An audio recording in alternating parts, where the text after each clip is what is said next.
Still America was our mind, the mind that won't be reached. Still America try to hide the emptiness that's in inside. But once you find out the way to die, and all those stories inside, well, my foresaw the rising time was hungry, daddy.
Big Daddy is.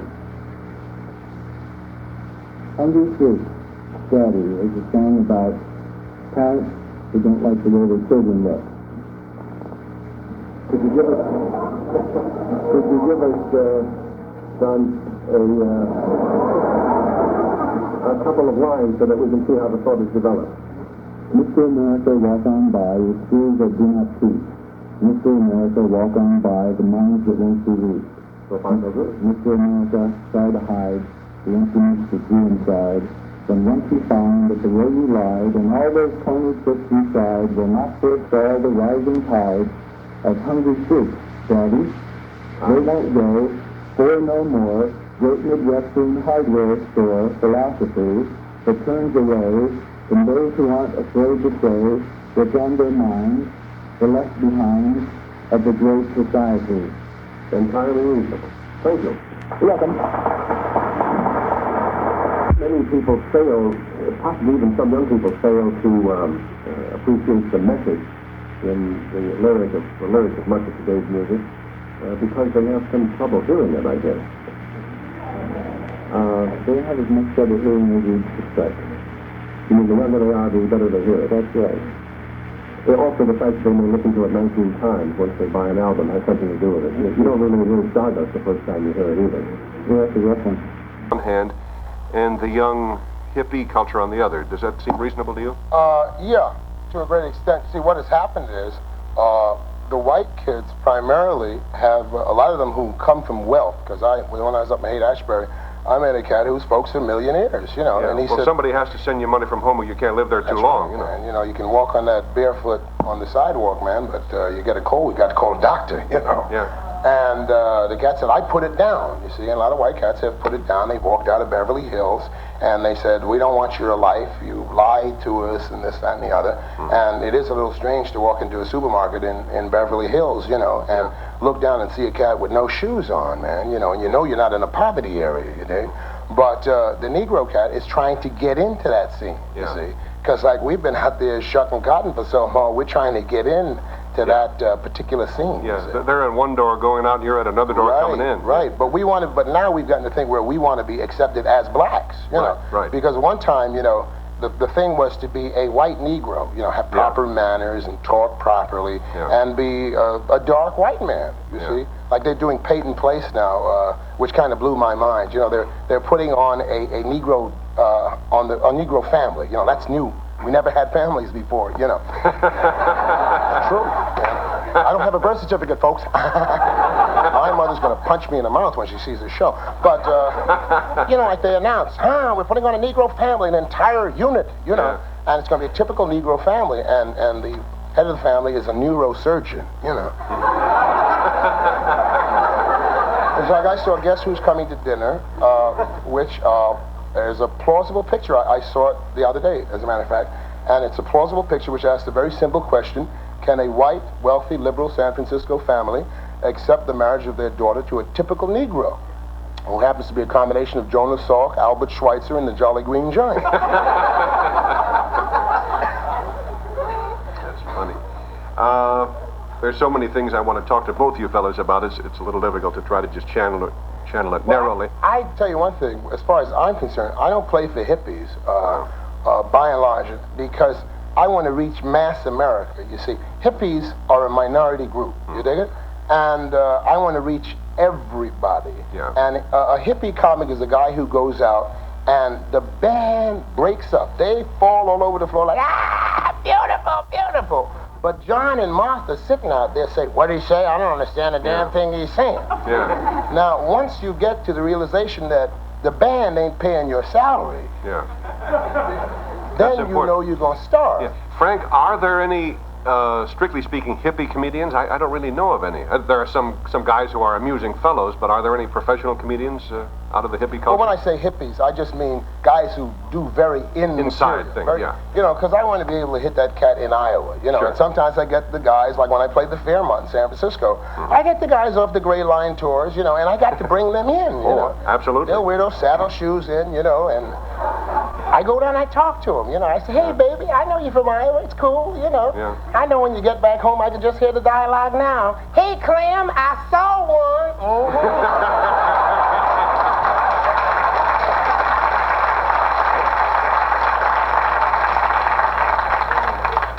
You know, so you got to pull all those people in and mold them into one audience and let them know that you're with them. You know, I misunderstood you when you referred to the hip comedians. I thought you meant strictly hippie comedians. No, I just mean the in. My misunderstanding, nevertheless, does give rise, I think, to a moderately interesting question. Frank, do the hippies feel any need, to the extent that one guy can answer for a million people? Do you feel that you and your chums feel the need of any professional representatives, like to be funny, you know, the way people pay me to stand up and be funny, or pay Godfrey to stand up and be funny as a specialty? I'll tell you what they need. They need some representation in government. Every young person needs a representative in government, not just hippies. Oh, that's true, but that's They don't need anybody to laugh. You feel, well, what do you laugh at then? Just the We watch regular movies on television. You mean you laugh at the serious movies? Sure. You ever seen a John Wayne war picture?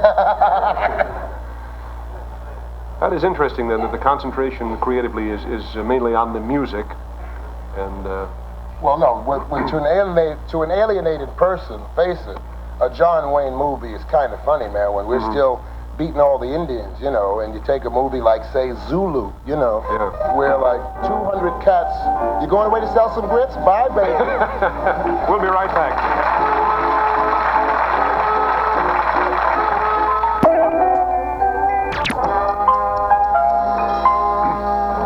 Godfrey, when we had to pause for that commercial, you had just started mentioning the movie called The Zulu? Yeah, well Frank was talking about how, for comedy, he looks at John Wayne movies on television, and I said, you can dig it, you know, like the Indians always lose, man. They had to win one or two things, and you take a movie, for example, from, like Zulu, you know.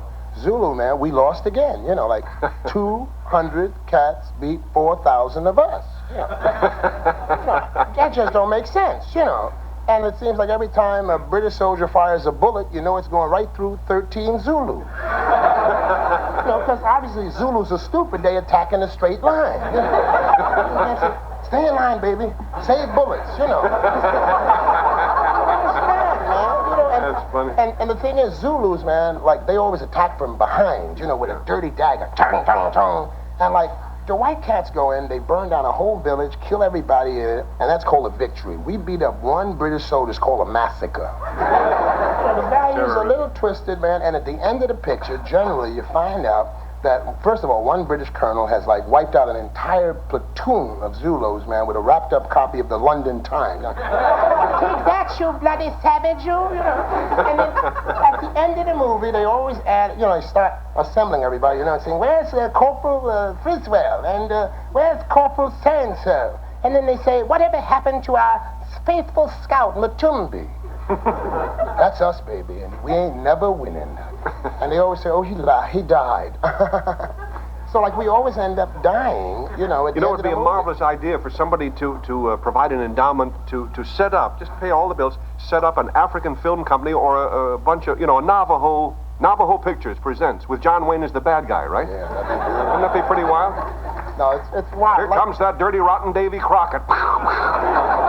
A whole new switch. But you look at some of the movies that we make and claim as reality. For example, I looked at Laurence Olivier when he did Othello in films, you know. And that was the first time I'd ever seen him do Othello. And that was kind of wild, man. First of all, he was more concerned with playing a Negro than playing Othello, you see. So what would happen is he would run from an Elizabethan squeal to Amos and Andy. So his voice would sound like, and I did see Desdemona, and I said, wherefore art thou, Desdemona?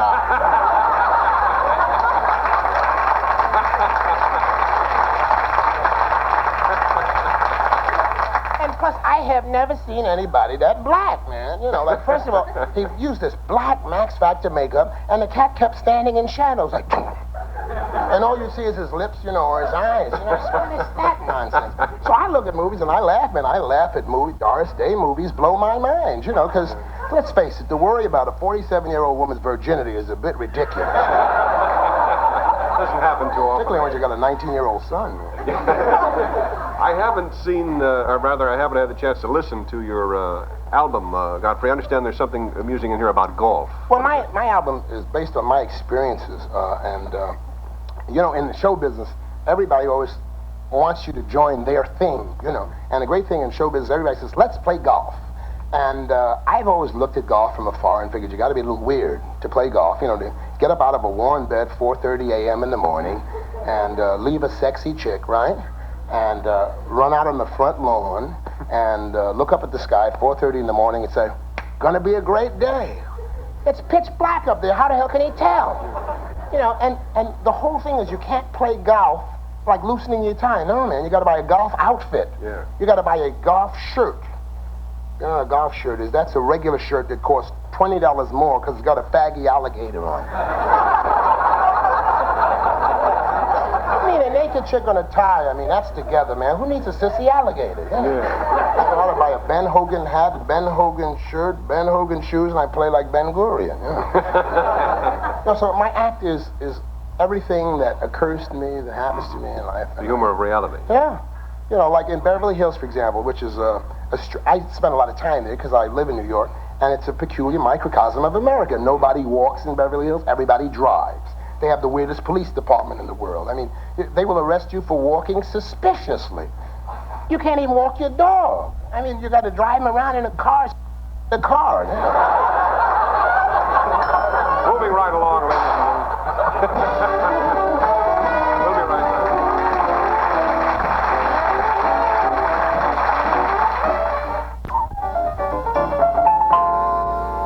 Frank Zappa keeps disappearing. Can somebody go bring Frank back? Bring Frank. Let's hear it for Frank. Let's bring Frank back.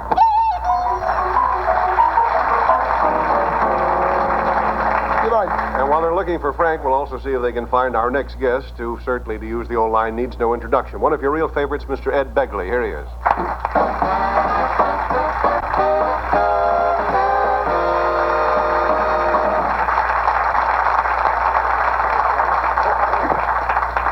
We found Frank. Well, you know, it's wild. Frank and I were talking while we were off camera, you know. He said, man, I'm a minority group, too. I said, I'm hip, baby, you know, because we're talking about fuzz, you know, because I drive through Beverly Hills. I walk through Beverly Hills, you know, and It's not easy to do. Yeah, I'm a smarty, man, you know, because, like, the cat stops me and I says, what are you doing? And I said, I'm looking for a house to rob, you know. You know, and he says, you think you're a minority? I'm a minority, too. And it's true, man, because we talk about basic freedoms, you know. Now, he has a right to wear his hair that way if he digs it, you know. It's his scene, right? Yeah. But he gets stopped as much as I do, man. If he walks through Beverly Hills, man, they'll shoot him. Frank, seriously, I know this is sort of a truism, which a lot of people just take at face value. Is it true in your own personal experience? That I get stopped a lot by police? Just walking down the street, do the police bug you, or does anybody bug you? The police don't give me any trouble. They haven't given me personally any trouble, but my day-to-day activities are not the activities of the ordinary person with hair. You mean with long hair? Yeah. Yeah. So, like, I'm not a representative case. Yeah. But I have trouble with the normal citizenry, you know. You know, Ed, it just occurred to me that depending on how you slice it and how you define individual associations, we may all be members of one minority group or another, you know? Yeah, well, what I resent, I'm a resenter. Speak freely. You can't say anything against the Negroes, you can't say anything against the Jews, but you can say any damn thing you want against the Catholics or against the Irish. Now, I heard a joke the other day, and I resented it terribly, about a Catholic church that burnt down up in New York near the Negro section, and they didn't have any place to hold their services, and the Jews let them use the temple to hold their Catholic services. Mm-hmm. And on Sunday, all these Catholics were streaming out of this Jewish temple, coming down the steps, and two Negroes came along and stood and watched them, and one turned to the other and said, "Man, did you ever see such a crummy bunch of Jews?" Oh, gee. Oh, that's a taste award. You confuse me, Ed. I don't know. I get lost in there. You say you disapprove of that joke. Who asked you to tell it? You know? All right, Jews, let's get up. All right, Irish people, let's march. No, I know what you mean. I think an interesting And that isn't all. That's what you think, Ed. It is all.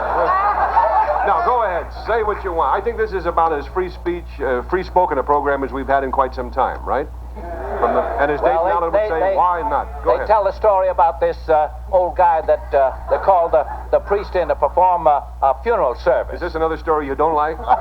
Yeah. Okay. It's a new album by Ed Begley called Stories I Hate. I don't like. Yeah. And this priest came in. On the defamation label. They had a few words of conversation, you know, and finally the priest said, well, all right, now, who is this for? Is this a member of the family? And the fellow said, no. He said, well, is it a relative? He said, no. He said, well, who do you want me to conduct the funeral service for? He said, our dog. He said, what? You called me here, a priest, to perform a funeral service for a dog? And he said, well, it was a very, very, very close friend of the family, you know, and we had him for a long time. And the priest said, the idea of the thing. And he started to go out and slam the door. And the old fellow said, wait a minute.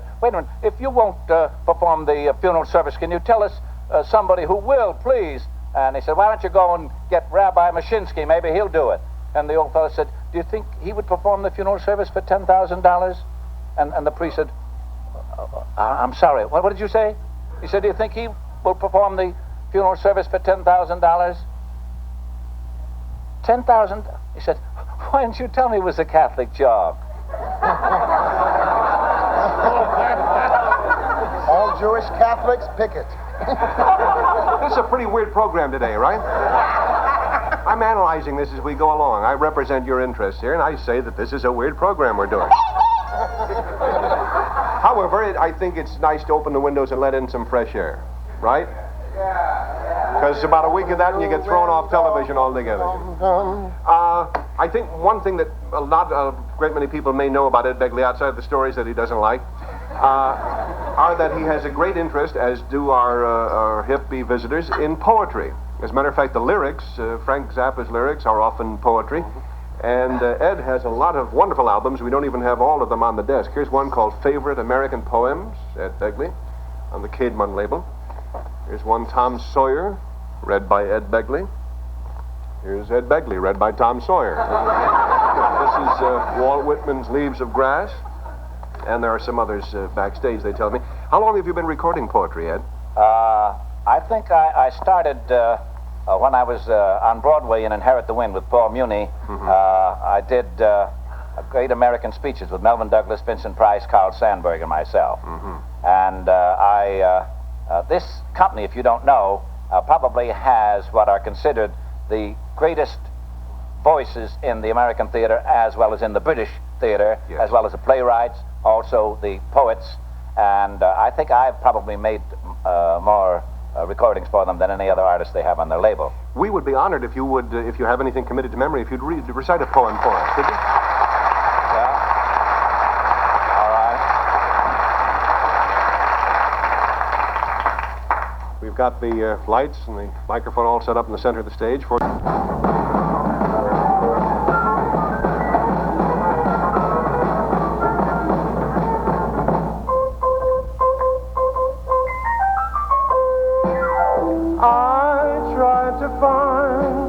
How my heart could be so blinded. How could I be fooled just like the rest? You came on strong with your fast car and your class ring, soft voice and your sad eyes. I fell for your whole don't regret having met up with a girl who breaks hearts like they were nothing at all. I've done it too. Now I know just what it feels like. And just like I said, there's no regret. Well, nice to see you again. Sit with the old clock on the wall. It's about time we're hanging up for tonight. Golly, we hope you had as much fun as we've had, because we certainly had a lot of fun here. That's why we're here to entertain you. Louie, we'll get that tomorrow night. Caravan with the drama solo, got you covered. How's your sister? Check your cheese. How's your mama now? Nice to see you again. You think it'll rain? Like your new hairdo? Wonderful. Hi, how are you? Wonderful. Bododio, Scooby-Doo. Sha-la-la.